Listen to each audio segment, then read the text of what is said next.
మీరు మీ అభిమాన shows and serials TV కన్నా ముందు ఈటీవీ విన్ యాప్లో చూడండి. Download and subscribe to ETV win app. 99 రూపాయలు మాత్రమే.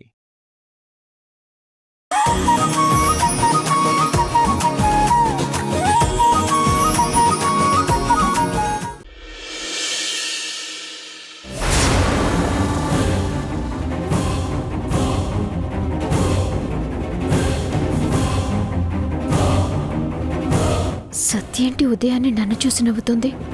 అంటే నిన్న నాకు మత్తు రావడానికి కారణం ఈ సత్యేనా? చాలా బాగుంది, తాగు తాగు. థ్యాంక్స్ గాయత్రి.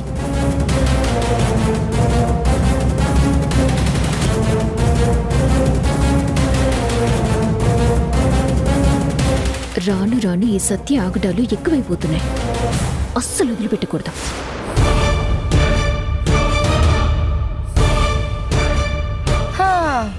వెళ్ళు వెళ్ళు. అమ్మ వాళ్ళు నీకొక సర్ప్రైజ్ ఇవ్వాలని ప్లాన్ చేసుకున్నారు, కానీ మీ అందరికీ సర్ప్రైజ్ ప్లాన్ చేసి పెద్ద బ్లాస్ట్ ప్లాన్ చేశాను. నువ్వు లోపలికి వెళ్ళగానే అది బ్లాస్ట్ అవుతుంది. దాంతో నువ్వు ఈ ఆఫీసులో నుంచి ఎగిరి బయట పడతావు. తర్వాత ఈ సామ్రాజ్యాన్ని ఒంటి చేత్తో నేను మేనేజ్ చేస్తాను.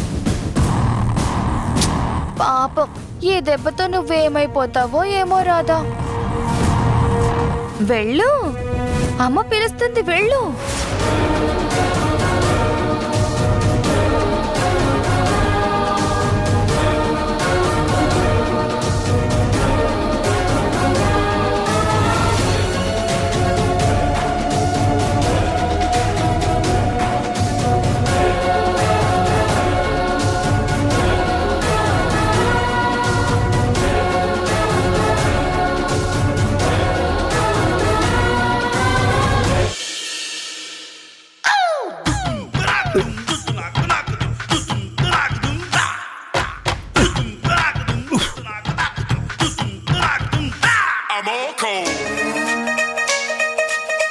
అమ్మో, టైం అవుతుంది, త్వరగా రెడీ అవ్వాలి, లేదంటే చాలా ప్రాబ్లమ్స్ వస్తాయి.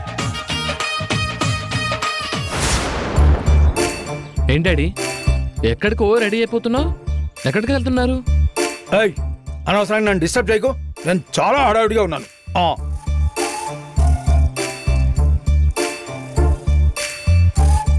అమ్మా, ఏంటమ్మా నాన్నేదో హడావిడిగా రెడీ అవుతున్నారు? అడిగితే చిరాకు పడుతున్నారు. మీ నాన్న ఈ మధ్య ఏదో పనిలోకి వెళుతున్నాడ్రా. అడిగితే ఏదో రియల్ ఎస్టేట్ అని చెప్తున్నారు. మొన్న డోస్ కొంచెం గట్టిగానే పడిందిరా, దాంతో సెట్ అయిపోయాడు. నాన్న పనిలోకి వెళ్ళడమా? నేను నమ్మను, ఏదో తేడా కొడుతుంది. లేదురా, మీ నాన్నలో నిజంగానే మార్పు కనిపిస్తోంది. నేను వెళ్ళి మీ నాన్న కాఫీ ఇచ్చొస్తాను. అమ్మో, టైం అయిపోతుంది. ఇప్పుడు వెళ్ళకపోతే ఆవిడని చూడటం మిస్ అయిపోతాం. ఆవిడని చూడకపోతే రోజంతా ఏదో వెలితిగా ఉంటుంది. అంతే మరి. అసలే అక్కడ అందంగా ఉండే అప్సరాస. మా ఆయన ఏంటి పొద్దున్నే అందమైన అప్సరస అంటూ నన్ను పొగుడుతున్నాడు. కాఫీ తీసుకోండి. ఈ టైంలో కాఫీ అండి మాధవి, అవతల అక్కడ ఇంపార్టెంట్ వ్యక్తిని కలవాలి. ప్లీజ్ అండి, నా కోసం తాగండి ప్లీజ్. ఈ మాధవి పరిస్థితి అర్థం చేసుకోకుండా కాఫీ కాఫీ అని ఎదవ గోల. అసలే నా ఊహా సుందరి భూమి మీదకి వచ్చింది. తను ఇంకా సెప్ట్లో నా ముందుకు వస్తుంది. ఇప్పుడు కాఫీ తాగుతూ కూర్చుంటే తన్ని చూసి అదృష్టాన్ని మిస్ అవుతాడు. నా అదృష్ట లేడీ, నా అప్సరస ఈ టైంకి వచ్చేసి ఉంటుంది. తనని ఒక్కరోజు చూడకపోతే రాత్రి తాగే మందుకి కిక్కెక్కదు. సరే సరే, నేను వెళ్తున్నాను. తను వచ్చే టైం అయింది, నేను వెళ్తున్నాను. ఎవరిని చూడాలండి?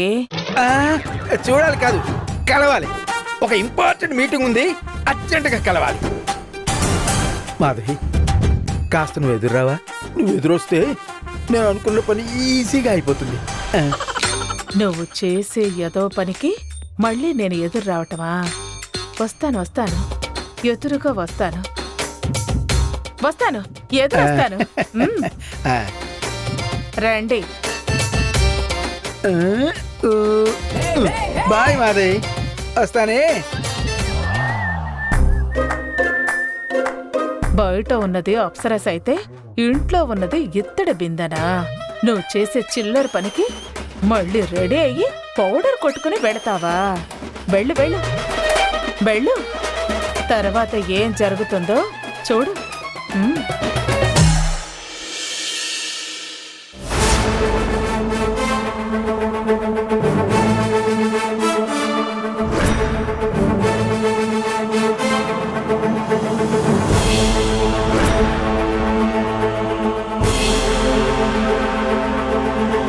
ఇప్పుడు అమ్మ ఏం అడుగుతుందో ఏంటో నాకు చాలా టెన్షన్గా ఉంది. ఈ సత్యము నవ్వుతుంది. ఇప్పుడు ఏం చేయాలో తెలియటం లేదు. అమ్మ అడిగే లోపలే నిజం ఒప్పేసుకుంటే better. Excuse me madam.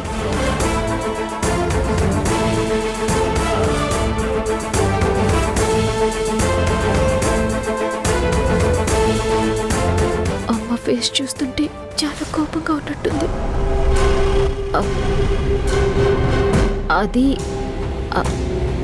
Actually madam మత్తులో ఎలా తాగానో గుర్తులేదు. ఎందుకు ఇలా చేసావని నిన్ను అడుగుతుంది. నిన్న నువ్వు చేసిన చిల్లర పని తాగుడు గురించి కాదు. ఎందుకింత మోసం చేయాలనుకుంటున్నావు?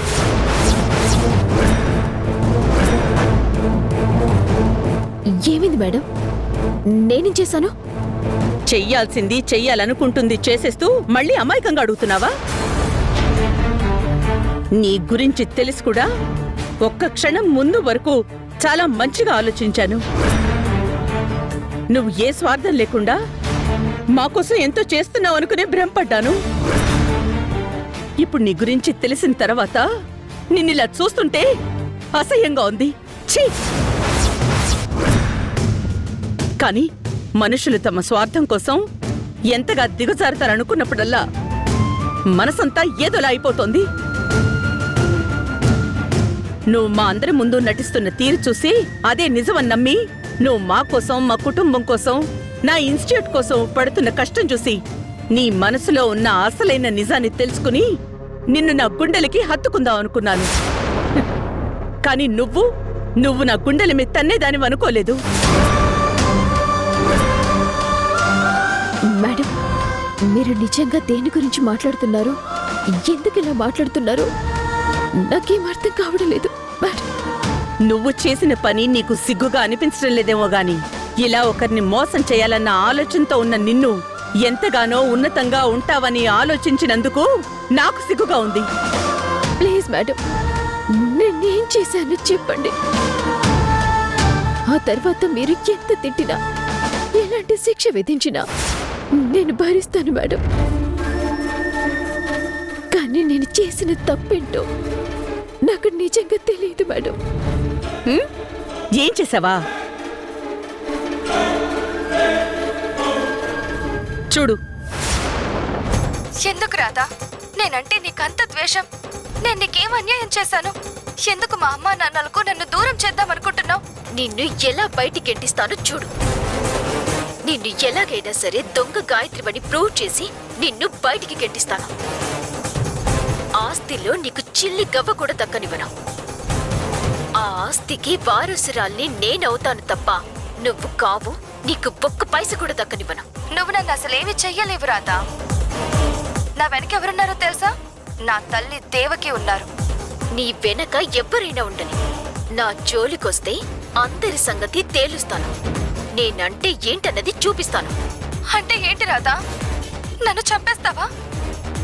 అవసరమైతే చంపేస్తాను కూడా. నిన్ను ఆ ఇంటి వారసురాలుగా ఉండనివ్వను.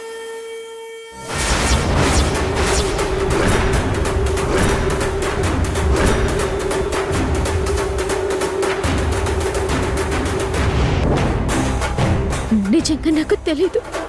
ఈ మాటలు నేను మాట్లాడలేదు. నార్మల్! ఇంకొక్క మాట మాట్లాడావంటే ప్రాణాలు తీస్తాను.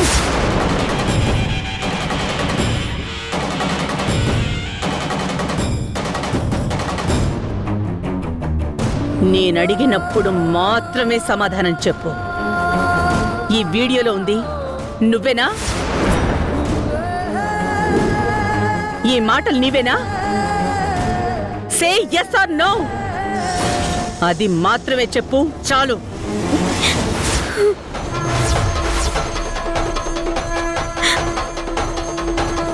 ఇంక నువ్వేమీ మాట్లాడకు. కానీ మేడం, నేను ఎందుకు అలా అనాల్సి వచ్చిందంటే వద్దు, ఎక్స్ప్లెనేషన్ ఇవ్వద్దు. తప్పు చేసిన ప్రతి ఒక్కరికి ఎందుకు చేశాను చేస్తాను అనేది చివరికి అర్థమవుతుంది. అది ఎందుకు చేసినా చేసింది తప్పైనప్పుడు అది తప్పే అంటారు. నీ పర్సనల్ రీజన్స్ ఇక్కడ నాకు అనవసరం. నిన్ను అర్థం చేసుకుని రాధ మంచిది అనుకున్న ప్రతిసారి నీ గురించి తప్పుగా ఆలోచిస్తున్నానని ప్రూఫ్ చేస్తూనే ఉన్నావు. నన్ను నమ్మమ్మా, ఇవి నేను మాట్లాడిన మాటలే కానీ ఆ సత్యం మీ గురించి తప్పుగా మాట్లాడుతుంటే నేను తట్టుకోలేక తనతో అన్న మాటల్ని ఎడిట్ చేయించి మీకు తప్పుగా చూపించిందమ్మా. ఇదంతా నాకు అర్థమవుతుంది, కానీ నీకు చెప్పలేకపోతున్నాను. ఇదంతా సత్య చేసిన కుట్రమ్మా, కుట్ర. నిన్నసలు నమ్మి బంగారం లాంటి భవిష్యత్తున్న నా ట్రస్ట్ ని చూసుకోమని చెప్పాను. వాళ్ళని బంగారంలా చూసుకుంటున్నట్టు మమ్మల్ని నమ్మించి నా ఇంట్లో చేరావు. నీ స్వార్థపు బుద్ధిని, నీ మోసగారితనాన్ని వాడి మాకు దగ్గరయ్యావు. చివరికి నా కూతురు గాయత్రి తిరిగి రాగానే నీలో ఉన్న అసలు రూపాన్ని బయట పెట్టావు. స్వార్థానికే పర్యాయ పదంలా నువ్వు మారిపోయావు. నీ ప్రేమ అంతా నాటుకొని మాకు అర్థమై నిన్ను బయటికి పంపించేస్తే అత్తగా నడ్డు పెట్టుకుని ఇంట్లోకి వచ్చావు. నువ్వు అబద్ధం. నీ నవ్వు, నీ మాట, నీ పని అంతా అంతా అబద్ధం.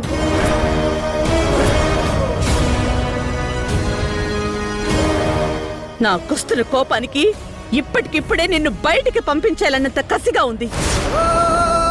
కానీ నన్ను ఆపుతోందేంటో తెలుసా? నీ ఆలోచనలోంచి వచ్చిన నైట్ కాలేజ్ కాన్సెప్ట్ వల్ల నేను అప్పని చేయలేకపోతున్నాను.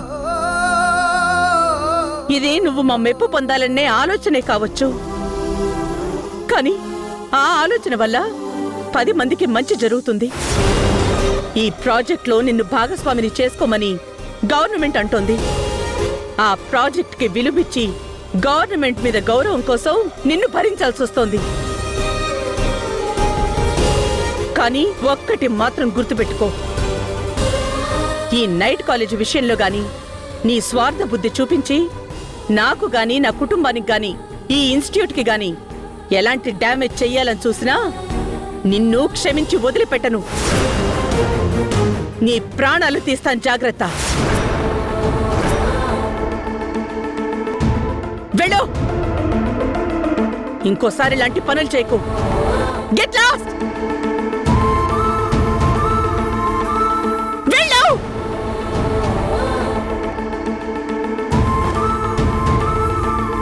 ఛ!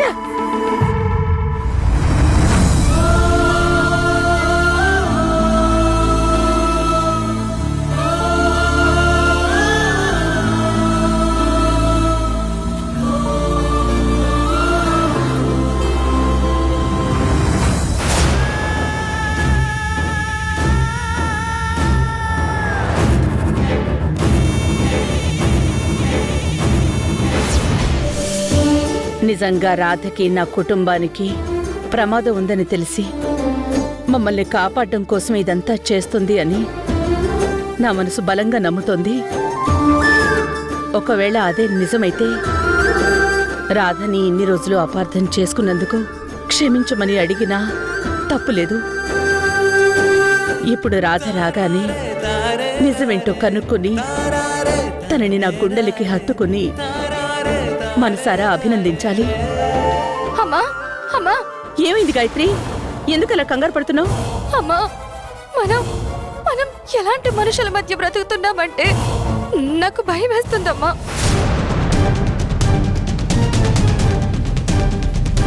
అసలు ఏం జరిగింది గాయత్రి? అమ్మా, నువ్వు గుండె రాయి చేసుకుని చూస్తానంటే చూపిస్తానమ్మా. అది చూసి నువ్వు తట్టుకోలేవు. గాయత్రి, ముందు ఏమైందో చూపించు. చూపిస్తానమ్మా, చూపిస్తాను. ఇదిగో చూడు. ఎందుకు రాదా నేనంటే నీకు అంత ద్వేషం? నీకు నేనేం అన్యాయం చేశాను? ఎందుకు మా అమ్మా నాన్నలకు నన్ను దూరం చేద్దాం అనుకుంటున్నావు? నిన్ను ఎలా బయటికి గెంటిస్తానో చూడు. నువ్వు నన్ను అసలేమీ చెయ్యలేవు రాదా. నా వెనక ఎవరున్నారో తెలుసా? నా తల్లి దేవకి ఉన్నారు. నీ వెనక ఎవ్వరైనా ఉండని, నా జోలికొస్తే అందరి సంగతి తేలుస్తాను. నేనంటే ఏంటన్నది చూపిస్తాను. నేను అనుకున్న రియాక్షన్ అమ్మలో కనిపిస్తుంది.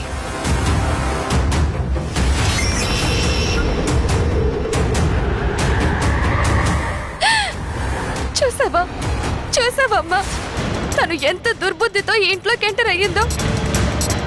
మీ దగ్గర నుండి నేను తప్పిపోయానని తెలుసుకున్న రాధా నా స్థానంలోకి రావడానికి ప్రయత్నం చేసింది. సడన్ గా నేను వచ్చేసరికి తట్టుకోలేకపోయింది.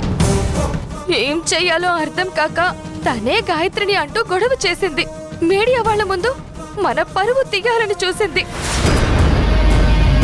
అప్పటికి రాధ నిజ స్వరూపాన్ని గుర్తించిన మీరు బయటకు పంపించేసరికి మరింత పగును పెంచుకుని ప్రూఫ్స్ అంటూ నాటకాలాడి అడ్డంగా దొరికిపోయింది. చివరికి నానమ్మ సెంటిమెంట్ ని అడ్డం పెట్టుకుని మళ్ళీ మన ఇంట్లోకి వచ్చింది. మనల్ని మోసం చేసింది. మన గురించి ఏవో తెలియని పూజలు జరిపిస్తుందని అసలు విషయం బయటపడ్డాక ఏం చెయ్యాలో అర్థం కాక ఎలా బెదిరిస్తుందో చూడమ్మా.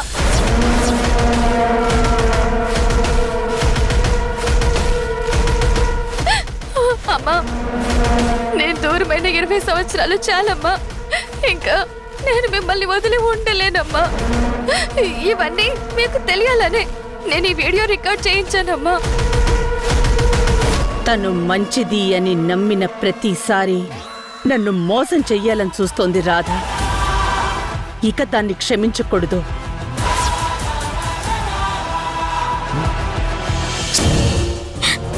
రాధా, ప్లీజ్ మనోహర్, నన్ను కాసేపు ఒంటరిగా వదిలే. వదిలేయటం కాదు రాధా, అసలు ఏం జరిగింది? ఆ వీడియో ఏంటి, ఆ మాటలేంటి? నిజంగా నువ్వు అలా మాట్లాడావా? అసలు ఏం జరిగింది రాధా? ఆఫీస్కి వస్తుంటే దారిలో సత్య నన్ను కలిసింది.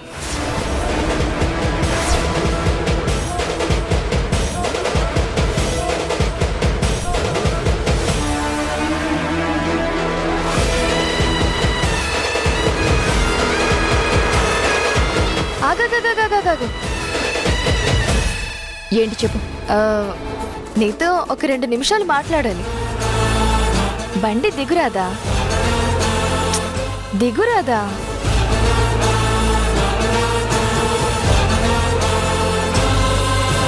ఏంటి చెప్పు. నేను మీ అమ్మని చంపేస్తాను. అందుకోసమే నేను ఆ ఇంట్లోకి వచ్చాను. నువ్వు ఏం చేయగలవు? ఎలా ఆపగలవు? మా అమ్మ మీద ఈగ కూడా వాళ్ళనివ్వను. నిన్ను ఎలా బయటికి గెంటిస్తానో చూడు. ఎలాగైనా సరే నిన్ను దొంగ గాయత్రివని ప్రూవ్ చేసి నిన్ను బయటికి గెంటిస్తాను. ఆస్తిలో నీకు చెల్లి గవ్వ కూడా దక్కనివ్వను. ఆ ఇంటి వారసురాల్ని నేనవుతాను తప్ప నువ్వు అనుకుంటున్నట్టు నీకు పైసా కూడా దక్కనివ్వను. అంటే ఏంటి రాధా, నన్ను చంపేస్తావా? అవసరమైతే చంపేస్తాను, కానీ నిన్ను ఆ ఇంటి వారసురాలిగా ఉండనివ్వను. నువ్వు నన్నేమీ చెయ్యలేవు రాధా. నా వెనక ఎవరున్నారో తెలుసా? భ్రమరాంబ గారున్నారు. నీ వెనక ఎవ్వరైనా ఉండని, నా జోలికొస్తే అందరి సంగతి తేలుస్తాను. నేనంటే ఏంటో చూపిస్తాను. నువ్వు గాయత్రివి కాదు, అసలైన గాయత్రిని నేనేనని ప్రూవ్ చేస్తాను. ఆ ఇంటికి వారసురాల్ని నేనే. ఇంకో 2 వారాల్లో ఆ ఇంటి వారసురాలుగా నేను పట్టాభిషేకం చేయించుకుంటాను. నన్ను రెచ్చగొట్టి నేను మాట్లాడిన మాటలన్నీ ఈ సత్య ఎడిట్ చేసి అమ్మ ముందు నన్ను దోషిలా నిలబెట్టింది. అది చూసి అమ్మ నన్ను అర్థం చేసుకోకుండా నన్ను నిందించింది. నీకు తెలుసా మనోహర్, అమ్మ ఈ రోజు నన్ను తన దగ్గరికి తీసుకొని గుండెలకి హత్తుకోవాలనుకుందంట. అంతటి అదృష్టాన్ని ఈ సత్య కాలు రాసింది. అమ్మ నాపైన ఉంచిన నమ్మకాన్ని ఒక్క వీడియోతో పోగొట్టి అమ్మని నాకు శత్రువుగా మార్చింది. ఆ సత్య ఎంత దుర్మార్గురాలో మనకి తెలుసు కదా రాధా. అయినా సరే మనం అలర్ట్గా లేము. నువ్వు మేడంకి దగ్గర అవుతున్నావని కావాలని ఇదంతా ప్లాన్ చేసి ఉంటుంది. ఎందుకంటే వసంత పంచమిలో నువ్వు మేడంకి దగ్గర అవడం ఆ సత్య తట్టుకోలేకపోతున్నట్టుంది.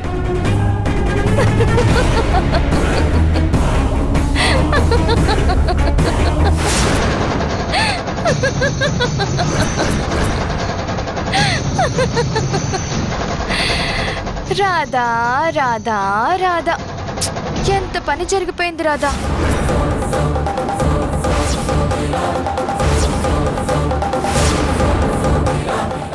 ఏంటి రాదా నీ ధైర్యం? అమ్మ తిట్టిందని ఏడుస్తున్న దానివి సత్య రాగానే శివంగిలాగా దూకి ఆ సత్యని ఎడాపెడా వాయించేశావు. అసలు నీ దగ్గర సత్య దొంగ గాయత్రి అని ప్రూవ్ చేయడానికి ఏ ఆధారం ఉందని తనకంత స్ట్రాంగ్గా చెప్పావు? నేను ఇంతకు ముందు చెప్పాను కదా మనోహర్, నేను ఒక పెద్ద ఆయన్ని కలిశాను అని.